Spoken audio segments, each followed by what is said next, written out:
င်ကြံစာတွေရမယ်ဗျို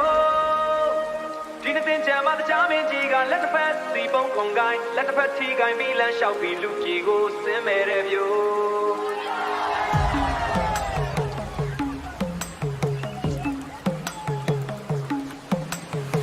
ချင်းဝဲဖတ်တဲ့ဆောင်းတစ်ထောင်တင်ကြံအန်ချင်းရောက်ပြီလေတငယ်ချင်းတွေပဲသွားမလဲကားနဲ့သွားမလားစိတ်ကူးရင်စီမရှိတော့ဘာလို့မလဲကားဆိုင်ငယ်တွေတန်းစီနေ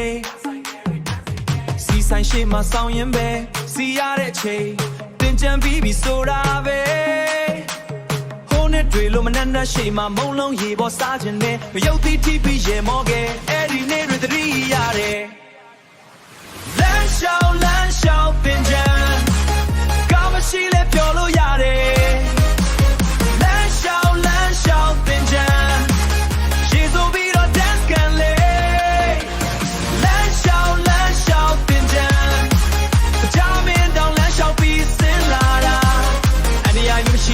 ရေကောဒီနေ့တော့လမ်းလျှောက်သွားမယ်လား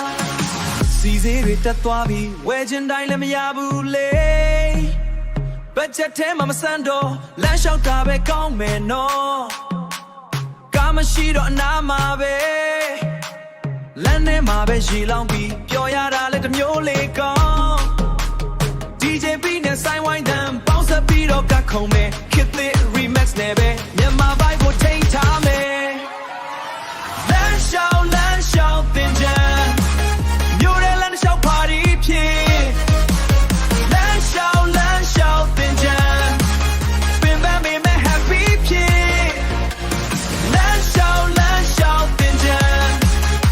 ငယ်ချင်းတွေလက်တွဲထားရေဆိုပြီးတော့ရေမောကြ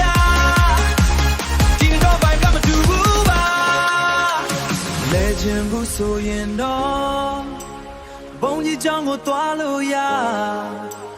စိတ်တည်ငြိမ်အောင်နေပြီးတော့ကုသိုလ်ယူရင်ဘုံကြီးလိုက်တာကောင်းမယ်နော်